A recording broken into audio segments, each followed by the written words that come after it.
Hey people, you're watching the Unity sessions on TLDTV where gospel music lives. I've got a special guest back in the building, second time around. Unique Creation, how you doing, my bro? Really good, my bro. Glad to be back. Yeah, I can never get enough of talking to this guy, so we had to make sure we had another round, get it done properly for sure. Alright, so tell me, what's going on? What's new with you? Oh, my days. Of course, if I didn't mention before, my new music video is coming out, and I can give the date now. You got a date now, yeah? Oh, yeah, it's 4th of November. 4th of November, it is coming out. That's the Fashionista music video. You've been hearing it on radio stations and wherever else. If you're on social media, then you've seen the stuff. Yeah, we've seen it popping up for a minute. So what's the deal? Fashionista, what's going on? Oh, man. I mean, the whole point of that song is, of course, celebrating Christianity. That's it. Celebrating who you are as a Christian. Okay. I don't think people do that enough. And I think it's important that we start doing that. I mean, we're always, if you're working, then you're always working. And sometimes it's just good to kick back and actually listen to something you can dance to guilt-free, you know? And that's what it is, Fashionista, man. Genuine celebration of who we are, embrace who you are as a Christian. Don't let nobody make you feel ashamed of it. It's not about that. So yeah, just trying to push that right now. There's a lot coming, but I'll keep that silent for now, but you'll see. Nice. You'll see. So is there a link to like the fashion element or? Oh, man. Why Fashionista? It was actually an answer. I was thinking about, you know how fashion fads change? When I was younger, they had like ripped jeans, then they had baggy jeans, then the ripped jeans died out, and then they had skinny jeans, then skinny ripped jeans, and it's like it's just going in a circle, and no fashion fad really lasts. It comes and it goes. You say it's exciting, but it never lasts. And I realize as Christians, we have our own, and it actually never dies out. No matter what time frame you look at, it's always relevant. From the armor of God to the fine linen of which is the righteous deeds of the saints, all the deep stuff, all the beautiful stuff. It's our character. It's how we carry ourselves. Because now, to be honest, you can see someone, right? They look cool. You think everything's great. You talk to them, and then their character sucks. It's like, the fashion statement that we call, you know, fashion, what's in vogue and so on, it's very, very flaky, you know, it's just on a level. While with Christianity, we're fashionistas all day. It never stops, it never changes. And that's what we're celebrating, man, just being ourselves. We are timeless. Yeah, for sure. Yeah. So, like, what things do you think are fashions or trends in Christianity now? To be honest with you, from what I've seen, it's always whatever's going on in the world. We just kind of see what's happening and then we try and act cool and emulate that. While me, it's more from seeing all that, it's like, yo, if that's really you, then cool. If that's really what you're about, cool. If you're, you know, about that, if you're in fashion, then there's no problem. But if you're doing that to try and, almost as if you're trying to please someone else in any aspect, what are you doing? What are you doing? Be yourself. Be yourself.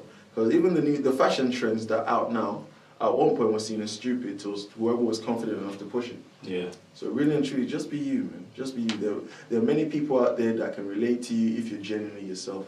So the way I see it is when it comes to the kingdom and that, with the whole fashion statement thing, I think we should push ourselves to be more innovative and stop being too reflective of what's going on in the world too tough. Yeah, because I think that it's kind of where lies a lot of the challenge in terms of being Christian, being holy, being separate, and at the same time having this kind of bridge and this arm out in terms of reaching the world and that kind of thing. How do you see the balance working for you and your music and what you're doing? Man, from my experience, I think true fellowship comes from just me being genuine with the other person. True fellowship, like my closest friends, it happened from me being honest.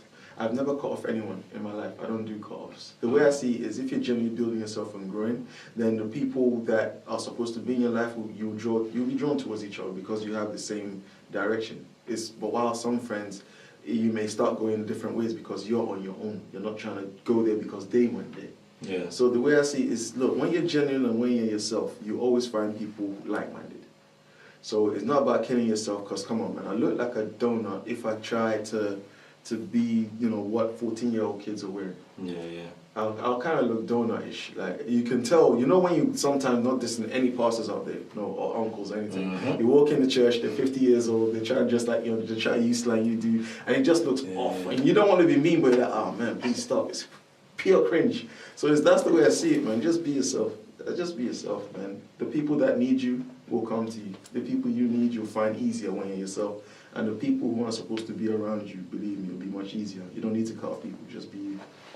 Have you ever had like the experience within that wherein you kind of, you know, you're kind of investing your time and energy in a person or whatnot, you maybe even have a close personal relationship with them and it just feels like they still kind of go the opposite way to you in terms of... Mate, mate. I'm not gonna say nothing. I'm not gonna mention no names, but I 100% fully know what you know what you mean. It does happen. And you invest your time. What's the impact? What's the impact on you from that? For one the person or on me? No, on you. Oh man, the impact on me is if I'm investing my time because I have I can't hide how I see or feel about something. When I'm excited, I'm excited. When I'm upset, I'm upset. It's hard for me to hide. So if I'm with someone and we're gelling and everything's great, then that's just real, it's genuine. While there's some people, you pour into because as a Christian, we're supposed to build people up. We're supposed to support, show love and try and get them out of places. But if it's not meant, if your characters are really different and you can't find no middle ground, forcing it may actually be more detrimental for the both of you. So really and truly, this is why, look, God, don't go anywhere unless you're truly sent. Don't ever go anywhere unless you're sent. Don't go somewhere and mess up and they say, God told me to. Did he really tell you to? Because I think that happens a lot these days. And that's the same with people, man. The same with people. I've gotten checks about people and I ignored it. God told me through, when you're like, well, there's something off about this. And then your pastor reconfirms it, but you don't listen to all the counsel you're getting and things blow up. So from real life experience, you just gotta...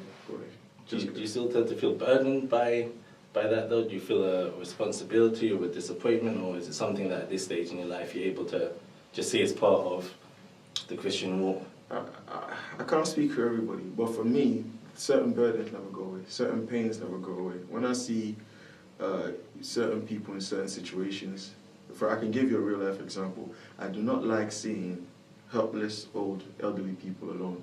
I don't like seeing them carry stuff. It always bothers me. Even if I try and help them and they swear at me or whatever, it burns, but it doesn't change the fact that I don't like seeing people being helpless. No, hey. So some burdens stay. Some you just get used to. Some the burden's there because visions come out of burdens. The burden's on you for a reason. Maybe you're supposed to act on it. Yeah. So man. And what things would you like to see become fashion trends? If you had the power to make something be hashtag trending, what things would you like to be trending? Man, 30 people will be against me on this one. The way I see it is this: real fashion trends comes out of one, being genuine. I think the most standout people in life are the most genuine ones. Whether you like them or not, they stand out because they just stand out. They're not trying to breed. Sometimes they may come off as offensive when they're not going with the grain or going against the grain. You're going against something. And when you stand for something, you're going to have adversity. While a man that falls for everything, or stands for nothing, falls for everything, you never really stand out. You're always just that extra face in the crowd. There's nothing, you make no impact, you just leave no mark, and then you're gone. You're not really remembered for anything. And I truly believe your true line of ministry goes way beyond your lifespan. Believe you me, if you're truly building something, then it's a legacy and it's staying with someone. Maybe your kids, maybe your grandkids, maybe your friends' kids, you don't know, but it's marking someone. And man, you can look at big names all around, man, you can see that, man. So with fashion trends and what you were saying, I personally believe it comes out of, I love seeing people who just are themselves, whether you like them or not. In the Paul Sandy, that's one of them. He ain't trying to be nobody else. When you're truly you, that's the best, man. That's when a true soldier in the Paul Sandy. Yeah, all day. Right, that's right, man. Real talk, new music video coming out from In the Paul Sandy. I'm gonna keep my mouth shut. Just make sure you check out all the social networks, In the Paul Sandy all day. Cool. Alright, let's try to break this down. You might need a little bit of thinking time on this one too. So let's see if we can get 3 hashtags. 3 hashtags that you'd like to see. Okay. 3 hashtags you'd like to see. So first one, hashtag.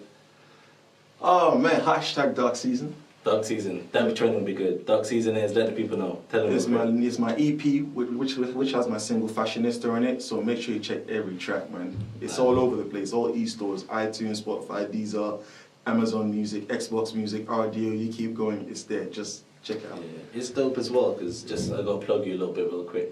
A lot for Christian hip hop and independent Christian rap, a lot of the time, because of one reason or another, finances or whatever, the levels can feel a bit lower, and this is something that has to be admitted, because the production is always, no one's paying 1 million for a beat, another 1 million to the master engineer. We don't have a team of people working on the kick drum for a week, so the levels can be a bit lower. But this guy, any product you hear from him, always, it's going to be at that radio ready professional standard, because just as how he is, just as how he operates. I don't know how he does it, but he gets it done. I don't know if you want to share in terms of your production process, because I think it's something that people would be able to learn from. How do you get your thing sounding? I really don't mind helping. It's really and truly dedication.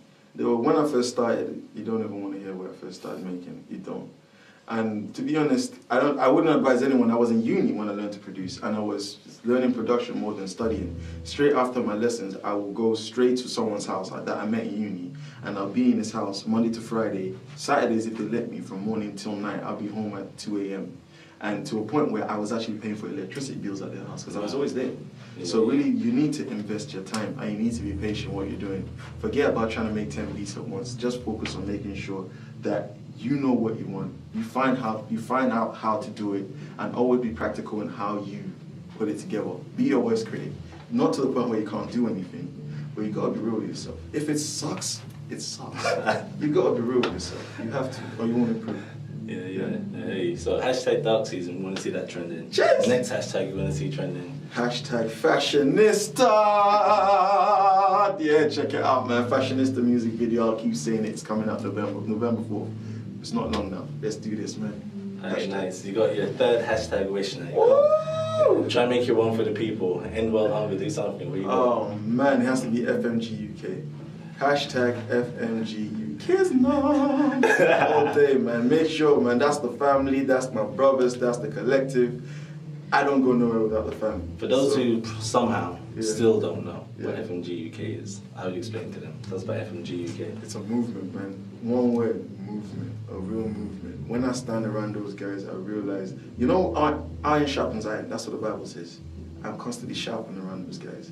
They're serious about where they're going. They're serious about their mission, the guys and the lady, let me not just say guys. And you need that true fellowship. It's a movement, man. Jump on the movement. Jump on the movement. Let's keep So going. who's the members? Oh my days. There's of course I mentioned one, Interpol Sandu, yours truly. Of course there's Feedem, the founder of it. Sabrina, hello! What's happening, big sister? Yeah, man. Yeah, nice. Yeah. Alright, that's cool. So, dark season, we want to see how they're lit. Fashionista, we want to see how they're lit. And if you ain't checked them out already, check them out. Probably here's a hashtag already, they can jump on as well, right? Yeah, just check the hash. That kind of Check thing. the hash, yeah. Alright, that's cool. Alright, so in terms of church life and that kind of thing, I think we're in a season, it's called dark season, but we're in a season of, I think everyone wants to be happy. Everyone wants to be happy now. Does the Bible to you complement the fact that everybody should be walking around happy and fulfilled? For me, it's actually simple and complex. It's weird. I don't think happiness should be the core of what you're trying to seek. Because happiness is very temporary. It comes and it goes. It comes and it goes. You're not always going to be happy. So forget trying to pursue it constantly. It's really just another smoke in the wind that will fade away. Really and truly, even then, some people don't understand what happiness even means. Some people seek all sorts of things and say, oh, it makes me happy. I do drugs, it makes me happy. I like fighting, it makes me happy. You know, like people who beat up people, gang, they say that makes them happy. Yeah. So if that's your own personal context, that means everyone's making up their own version of happy. So chasing that is very dangerous, man. You need to find out what's really important. So principles don't change. Real truth principles don't change. So that whole I need to be happy stuff, be careful. It can still get you in a place where happiness is even further away from you. So, yeah. What about prosperity? Prosperity. Well, for me, it depends on what aspect. Prosperity is a wide word for me. Most of the time when we talk about prosperity, well, in the kingdom anyway, people tend to just go straight to finances. Well, me, I see spiritual prosperity. It says all your treasures are in heaven. So, so there's all different aspects of prosperity. There's health. That you can be prosperous in that area. So it really depends on what aspect you're talking about when it comes to prosperity. So yeah, for me it's a broad one, man. Yeah, the reason I ask is I think in terms of the fashionista label and the things that are trending within Christianity, I think those are the two biggest things that are kind of for sale out there in one way or another. Happiness is sold as if you do this and this, you're gonna be good, you're gonna be happy. It's a good market employ. And also naturally like the prosperity argument, if you do this and this, you're gonna be prosperous as well. And I think just in terms of the age and the world that we live in, keep going down the fashionista theme, but our whole lives, you know, are kind of filtered and tailored to this point of happiness. You got a bunch of depressed people all the time, just like, you know, holding up. Exactly. Take 10 shots, put one up, the one that makes them look best. So we're all presented this almost facade of the whole world around us being happy. So I think when we then look at ourselves and be like, but wait, like, why am I not as happy as all these other people who look happy? Yeah. And that's why you need to check out the Dark Season EP, because it was made in a dark season and it's all songs of encouragement, real life God answered questions. You need to check out this EP. It's not me just boasting. God gave me these answers, so I had to share it. Nice. You have to check out this EP. Yeah. In terms of your writing style and everything else, do you find it easier to write to struggles than to write to the happy? I think it's harder to write to things when it's not coming from a genuine place. You know, I guess one of the hardships of certain featurettes is if they say feature on my track and let's talk about this theme, I can write about it. But it's much easier if I'm genuinely in that place, or if I've experienced it, or if I know about it. For example, Fashionista, that's genuine celebration. Well, if I'm really in a bad place, then it's going to be harder to flow out that place. But if I'm in a really good place, it's going to be easier because I'm there. I'm there. So yeah, for me, yeah, that's the process for me, man. I can write you bars all day, but if you want my best, I have to genuinely be there, or at least be able to resonate with it. Yeah. And you say like within FMG, everyone's quite focused, everyone has an end goal. For you, what is your end goal? What do you envision? Oh man, it's always the same, to be honest. I write these songs as a way of, it's funny, you know, because Problem Solution, my first album, was about reaching the world. Well, this Dark Season EP is about encouraging Christians, because Christians need backing and support, especially right now.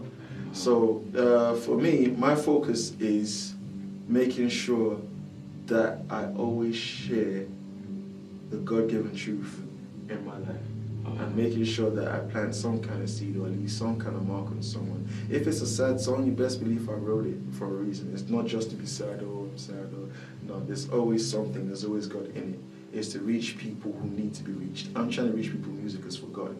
When you watch Kiss and MTV and all these places, it's all that bubblegum pop stuff people can't really relate to, that they choose for temporary gas. I'm writing songs when you feel forgotten. I'm writing songs when you feel lonely. I'm writing songs when you're cutting yourself. I'm writing songs when you're on drugs. I'm writing songs when you just woke up from a hangover and you're by yourself and you're hating yourself. That's what I write songs for. These are true, real life stories if you listen to them. It's not just me making stuff up. And that's why I write songs, man. Yeah, we heard it here first, yo. So you've been watching Unique Creation on the Unity sessions on TLDTV, where gospel music lives. So what do you need to get, bro? You need to get Dark Season? All day. Dark Season EP! Do you need to get Fashionista? All day, man. Make sure you do. Make sure you do. And you need to go search FMG UK. Where's the best place? Oh my days. Every social media, man. All of them. Facebook, Twitter, Instagram, just hashtag FMG UK. You will see what we're about. I don't need to explain it. You'll see. You'll see. Yeah, cool. Yo, out. Till next time. Cheers!